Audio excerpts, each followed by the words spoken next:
A king points his finger at a stranger and shouts one word, "Seize him."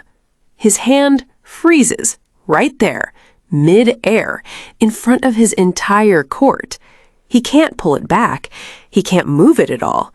At the exact same second, the stone altar next to him cracks in half on its own.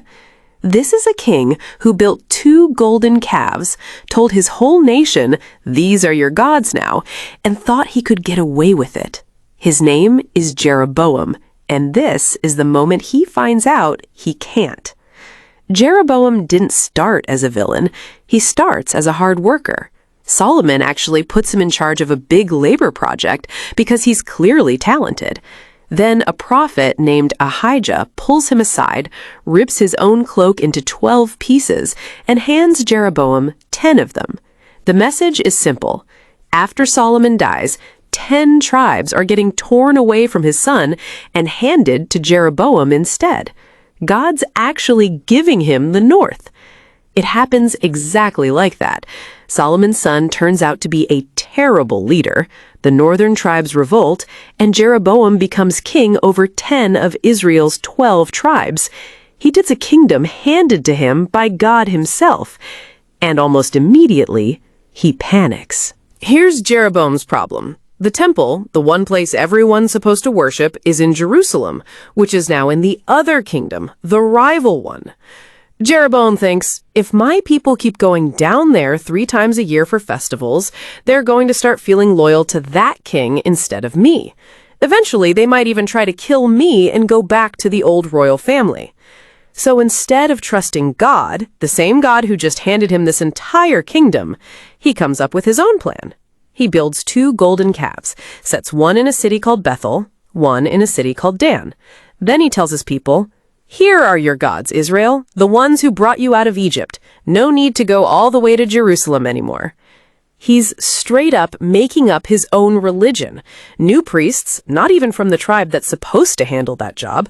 New festival on a date he just picked himself. One king rewriting God's rules because it's convenient. And it works, for a while, until a stranger walks into Bethel.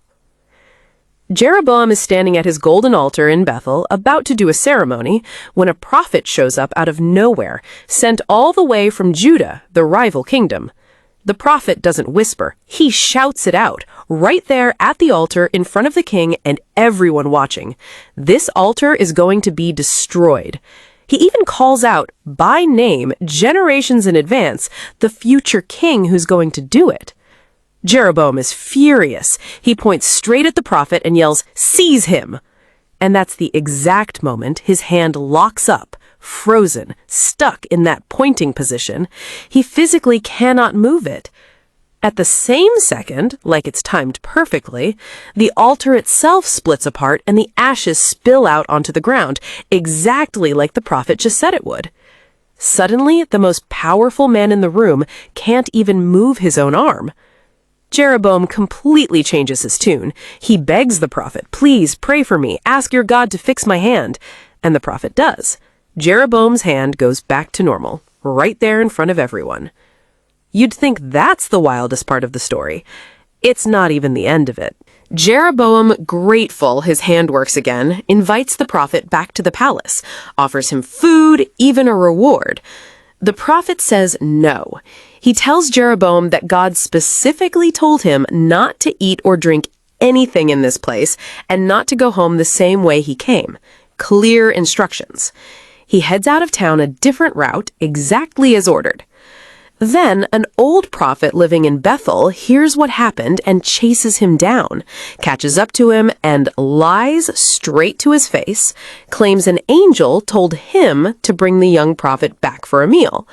The young prophet believes him, goes back, eats and drinks, breaking the exact instruction God gave him personally. While he's still at the table, the old prophet suddenly gets a real message from God this time, and it's brutal. Because you disobeyed, you're not making it home alive. The young prophet leaves, gets back on the rood, and a lion attacks him and kills him right there on the path. Here's the detail that makes this even stranger. The lion doesn't eat him, and it doesn't attack his donkey either. Witnesses find the lion just standing there next to the body and the donkey, calm, not touching either one. Everyone who hears about it knows immediately this wasn't a normal animal attack. One prophet, dead, for one meal he wasn't supposed to eat. A king who thought he could rewrite God's rules to protect his own throne. A hand frozen mid-command in front of his entire court. And a prophet who delivered a flawless warning, then died breaking the exact kind of rule he'd just watched God enforce. Jeroboam eventually gets his hand back. He never gets the lesson. The Bible keeps saying it over and over for the rest of his reign. He did not turn from his evil way. If you want more stories like this, the ones buried in chapters everyone skips, subscribe, hit the bell, and tell me in the comments who to dig up next. See you in the next one.